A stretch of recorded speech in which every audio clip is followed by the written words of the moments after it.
conscious of the number of people that are probably going to want to ask a question. What's that? It's nothing, don't worry. It's fine. We're on, by the way. Bye. Just one from me then, Simon. Hello, Jose. Thank you for your time. I was wondering if there was any update on Toby, please. He has a muscular injury, but not as big as we initially thought. He will have, of course, his time to be out, but not like a month, which was immediately what we thought. So I would say between 2 and 4 weeks, but of course not playing tomorrow. So bad news, but like you say, not as bad as perhaps it could have been. Yes, of course, bad news. He was playing, I would say, his best football. He was playing his best football, so he's an important player that we miss. But we have Davinson Sanchez, and we have not for tomorrow because he's not in the list, but we have Joe Rodon. So we fight with what we have. Go to Ian Abraham. Hi, Jose. It's the first time we've seen you since the good news earlier this week. The fans will be allowed back in stadiums. So can I get your view on fans coming back, even if it is only 4,000?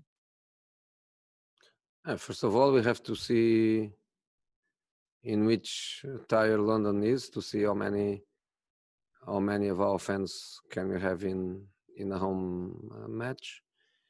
In any case, looking at it by the economical perspective, I don't think there are good news at all for any club. But for the passion of the fans to be able to open the door to some of them, for the happiness of every player, not just for the ones playing at home, I think also for the ones playing away of home is a good feeling. And the best of all, it is that probably is the start of it, and progressively we can go in a direction where we will have a situation closer to the normality as soon as possible. Okay, thank you, Patrick. I'm unmuting you now. Hi, Jose. I know Hello. Joe is ineligible in the Europa League, but how has he been since he joined? And if he's selected to play in the next 2 to 4 weeks, do you think he's ready to play and start in the Premier League? Yes, I think he's ready to play. Of course, he never started a match in the Premier League. He played two little periods with us, Burnley and Manchester City. But I would say the Championship is now a high-level competition. It's not the best competition in Europe because the best is the Premier League, but it's much better than many countries' Premier Leagues.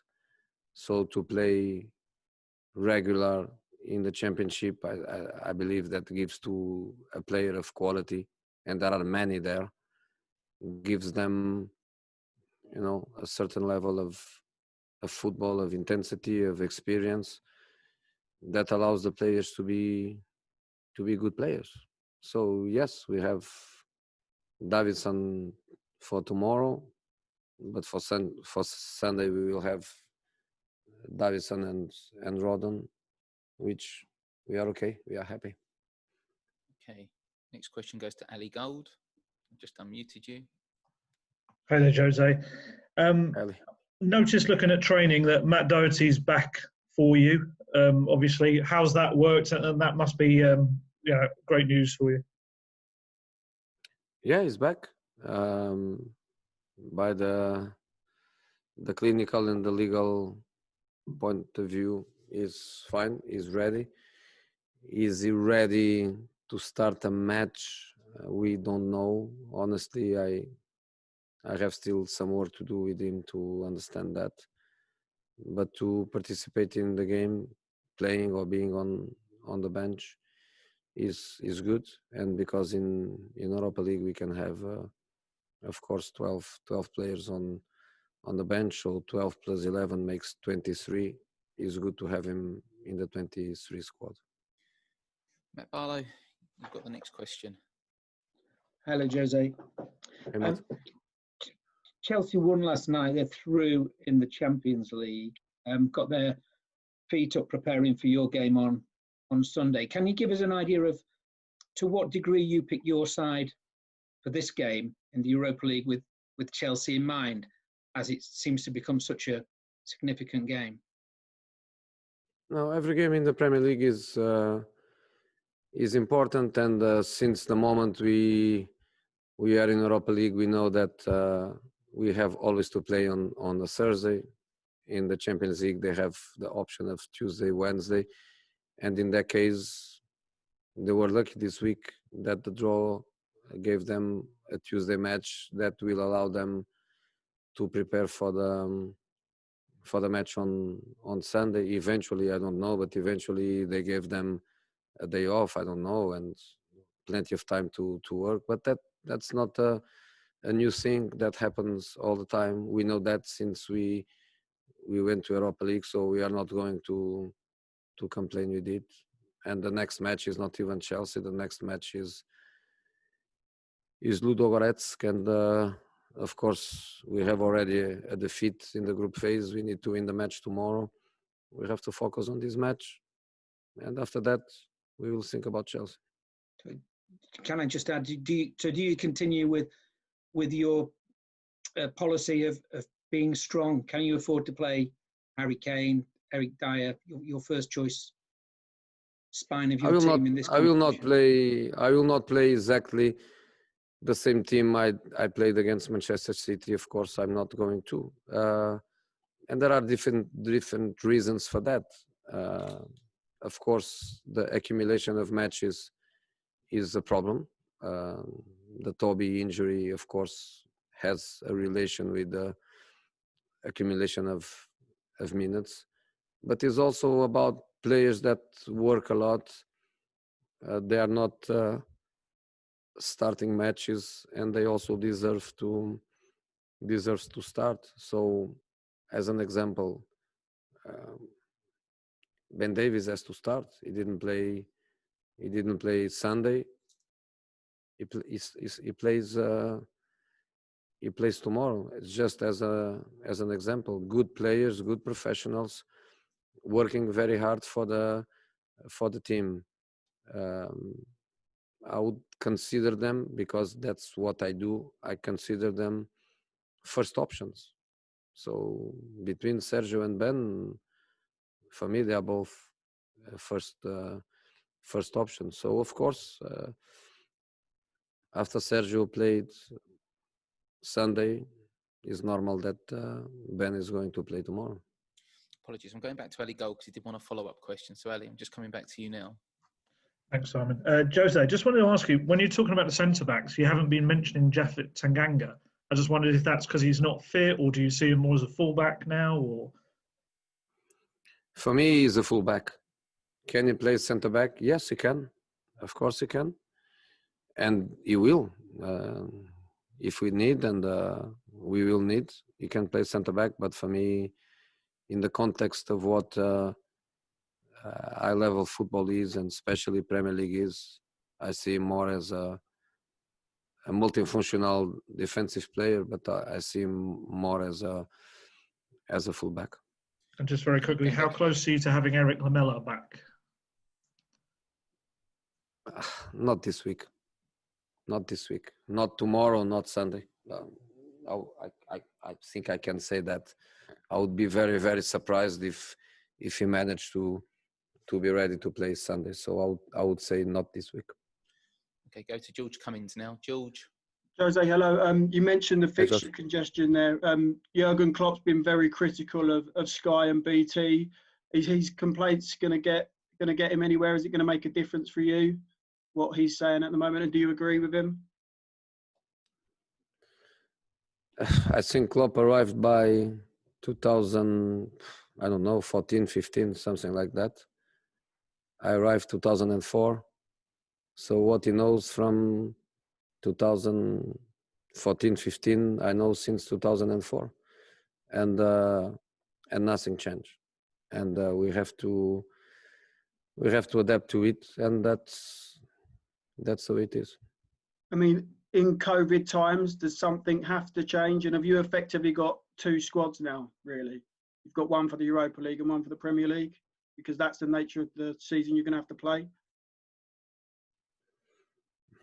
I cannot say that. I say that we have to try to win every match and try to play also, of course, a competitive team with quality, but the two squads for two different competitions. No, one squad for 2, 3 or 4 competitions, using the players according to our feelings, to their moments, to the needs of the team. Sometimes we have problems, and when we have problems, of course, there is an accumulation of problems. Happened to us last season, and was without COVID.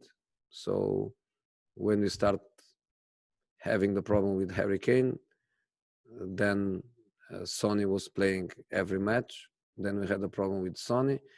Then Lucas was playing every game with Bergwijn. We didn't have any other players, so Lucas and Bergwijn, they had to play and play and play and play. Then Bergwijn had another problem, and these are moments that we have to try to survive, like we did survive last season, and managing to finish the season in a position that was a target for us.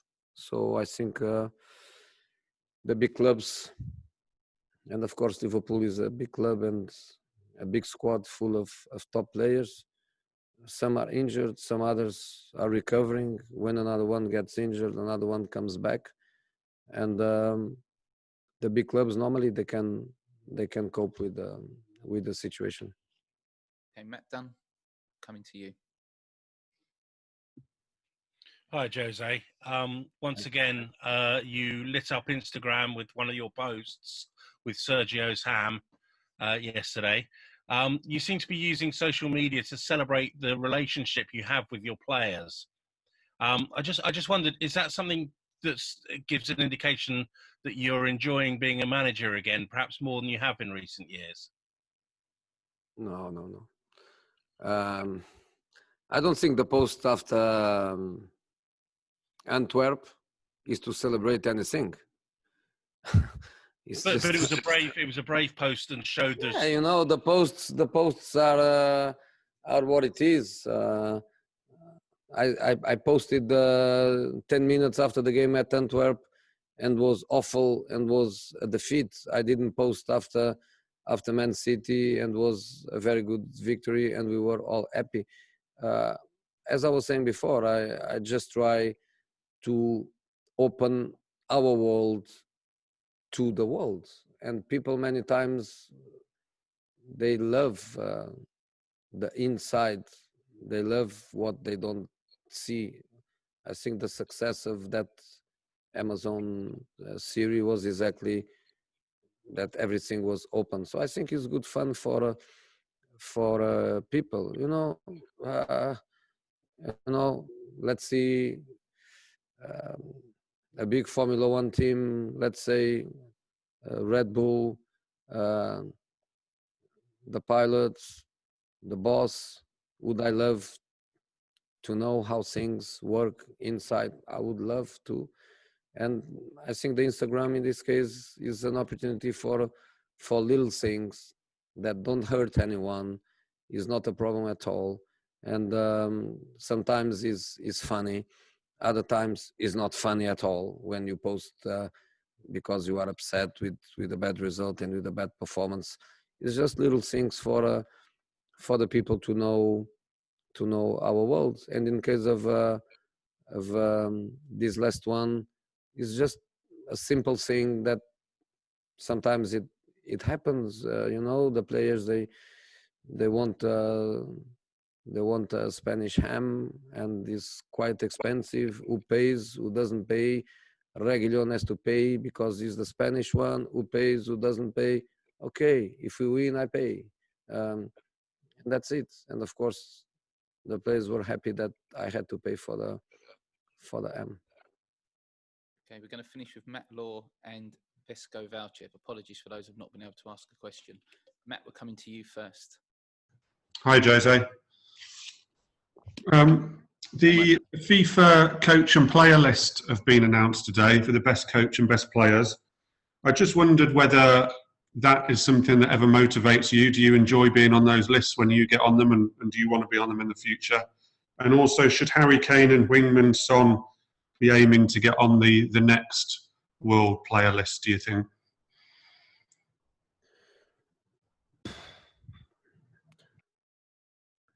I don't want to say that it's politic because I